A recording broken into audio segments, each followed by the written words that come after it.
2 days with Nick. What do you see from him? What's been your communication with him about how he feels and how far he has to go?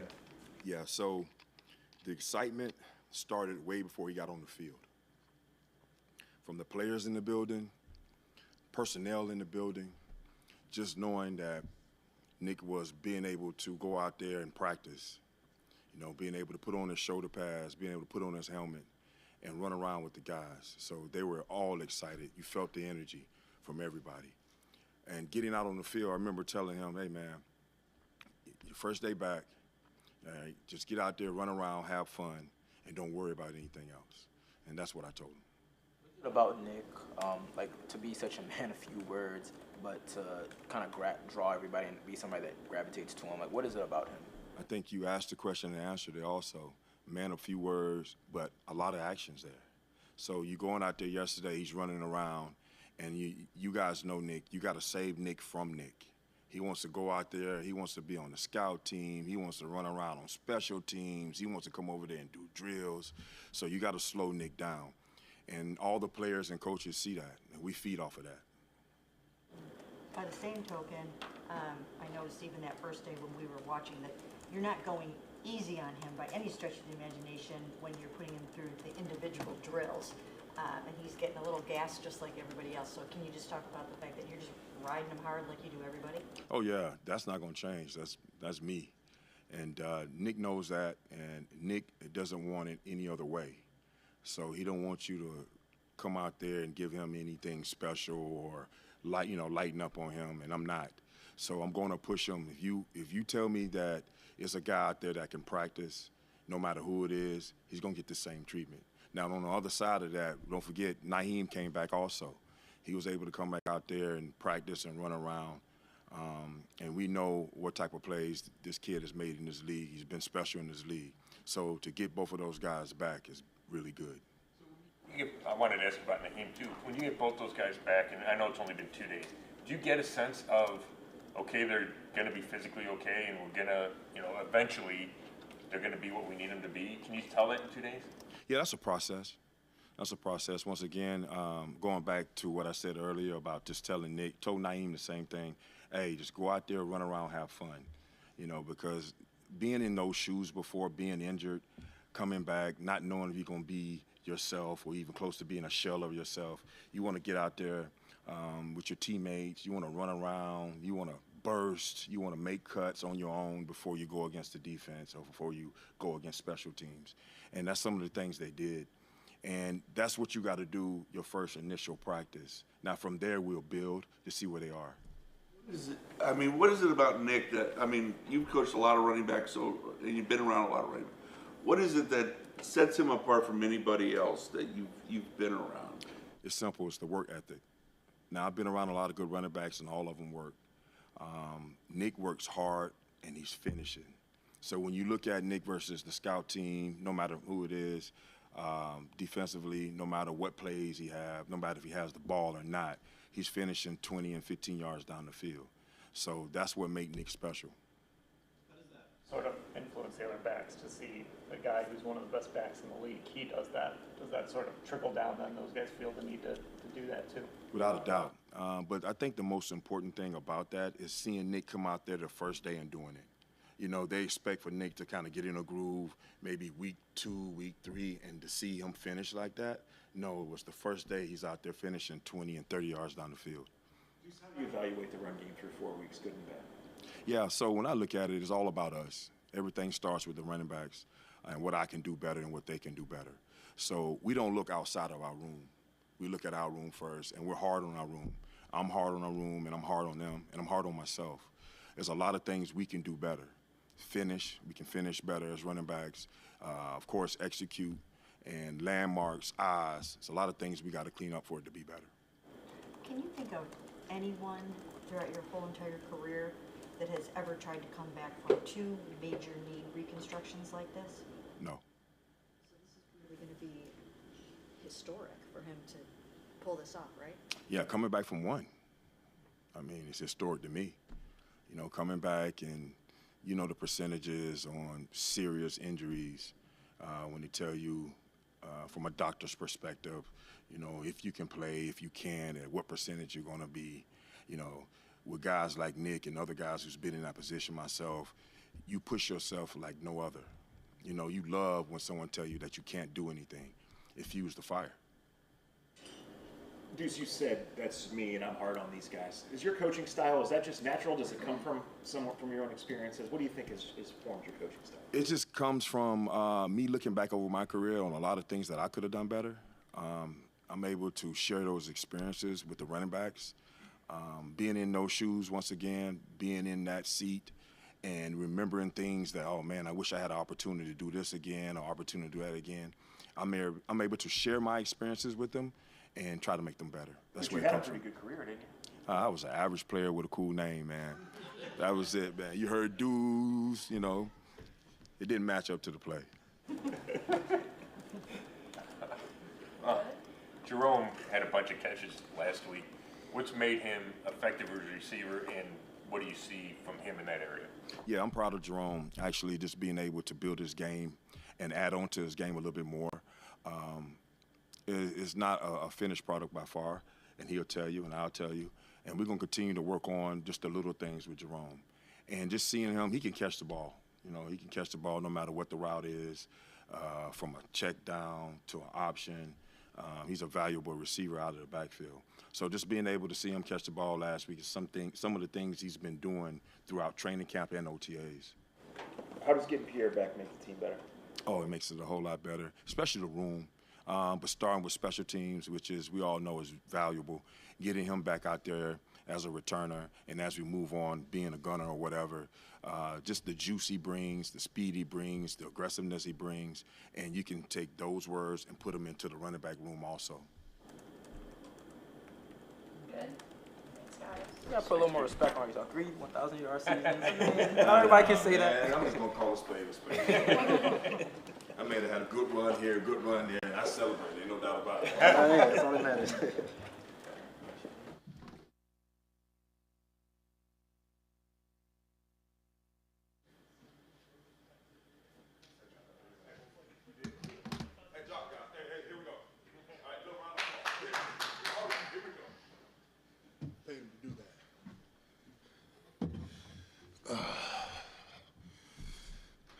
How we doing?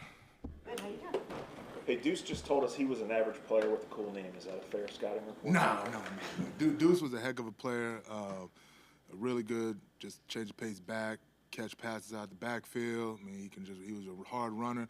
And the same tenacity that he brought as a player, he brings as a coach. So he's a heck of a coach. So don't let him fool you, okay? Duce was a real good player. How do you evaluate your room after 4 weeks going back? So 4 weeks right now, what you're seeing is the guys are starting to really just understand what we're asking them to do. Sometimes they try to do too much, but for the most part, the guys are doing a good job of coming off the ball. They're doing a good job of knocking people back. It's nice to see Dalvin and Shelby in there doing their thing. Miles obviously has been Miles, and just rushing his butt off and making plays for us when we need it the most. And it's just really good to just see some of the young guys that we have, and Isaiah Maguire, just some of those guys just coming out and just playing really good football for us. What kind of step up was Alex Wright taking this year? I know you noted in minicamp, I think it was, that he and Isaiah were targeted as two guys that you thought were really going to pop this year. So how was Alex coming along, and what kind of a blow is it to be without him? Yeah, obviously, Alex, he's done a great job for us. A guy that just plays multiple positions for us, a great interior rusher, does a good job for us as a defensive end, and just being physical in there and just bringing a physical presence in his rush. Obviously, I don't, obviously talk about injuries. I know, things have been put out there. But for the most part, not having him is a tremendous blow, but also it gives great opportunities for other guys, like an Isaiah Maguire to really step up and play a little bit more, because he's been playing some really good football for us as well. So many people say that, the defensive line, so many players and coaches say the defensive line is the engine of that entire defense. With Dalvin Tomlinson, how does he kind of set the tone for the run defense specifically, and everything kind of flowing from there? Yeah, just working with a guy like Dalvin, the first thing that people don't know about Dalvin, he's just probably one of the best pros I've ever been around. I mean, he's just a great team leader, a great leader in the room for us. and he just the approach that he brings every day. I really appreciate the type of person that he is.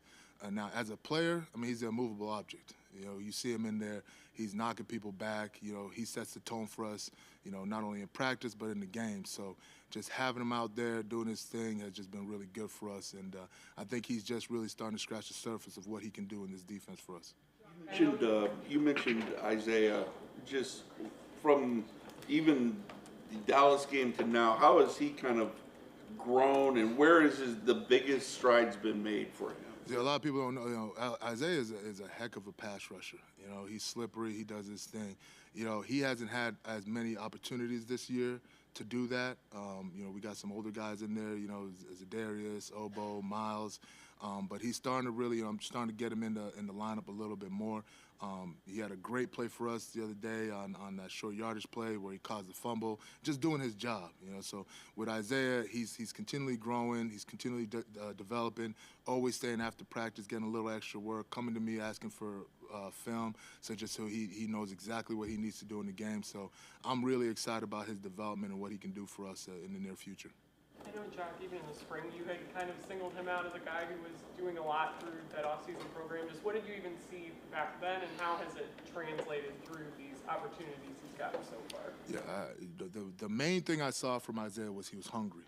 And that's what you really need. You need guys that are just hungry to play, hungry to win, just hungry to go out there and just and ball out. And I just saw that every day. He just brought just a tenacity to the field every single day. And you could just see it all the way back to OTAs, like, man, this guy, we cut him loose, he's going to be really good for us. So it's nice to see that development from OTAs to now and seeing him have success. And like I said, he's going to get a lot more opportunities coming up. Is there a different message when you face a quarterback like Daniels, when you're talking to your D lineman about keeping him in the pocket, or how you deal with a guy with that kind of running ability? Yeah, I mean, it seems nowadays like every NFL quarterback has that type of ability. But obviously the rookie, he's done a tremendous job just doing what they're asking him to do. And obviously using his physical tools that he has. He's always a threat to run. Okay, he has a great arm and he's very accurate. So we just have to do a good job as a defensive front of just doing what we do. Collapse the pocket, okay, rush the edge, be disciplined in our rush, and just get them down when we need to get them down. I know the O-line coach over there, Bobby Johnson, he does a great job with all his units. And those guys up front are really gelling together and playing really good football right now. So it's going to be a great challenge for us. It's going to be a great opportunity for us to showcase our skills. And I'm excited for this game this weekend. What about the challenges of trying to manage Miles when he's not feeling all that great with the Achilles and the thigh and the foot injuries? Yeah, so, again, I don't really talk about guys, stuff, but Miles is a professional, and he knows how to take care of his body. He knows the things that he needs to do to get ready to play on Sunday. He's done a great job as a leader, first of all, and has just done a good job of just managing everything that comes along with, being Myles Garrett. So I think he's doing a good job right now, fighting through whatever is going on, and I really appreciate him. And clearly hasn't slowed him down too much. I mean, the man is, there's not many people that can block him in this league. Jim was talking about the run defense yesterday, and Miles after the game mentioned feels like teams are attacking the edges. So what do you guys have to do better to be better against the run than you were last week? Yeah, I mean, some teams have been doing some things that you normally see that teams do against attack fronts. And we just have to play disciplined, sound football. We have to just, obviously set the edge. And it's all three levels have to set an edge at one point or another, right? Corners have to set the edge on numbers. Okay, the alley player has to set the edge, and the defensive line has to set the edge, with the tackles and the tight ends. So we just have to just have guys in there that are going to just do their job. I know a lot of guys want to make plays, and this defense is designed for our 11 guys to go make plays. But we got to shore up, our tackling. And just guys just doing their job, and I think we'll be just fine in the run department. You guys are close to getting Mike Hall back. How have you seen him kind of handle this time away and kind of prepare himself for finally getting on the field? Yeah, Mike has done a great job. I haven't gotten a lot of time as far as being able to coach him because, obviously he's had to deal with what he has to do. But beforehand, we got really close. He's another guy that's extremely hungry and that works extremely hard and works at his craft. So I can't wait till that day comes when he can get back on the field with us and start working, because I know he is extremely hungry and ready to go. Hey, you guys. Thank you. Thanks.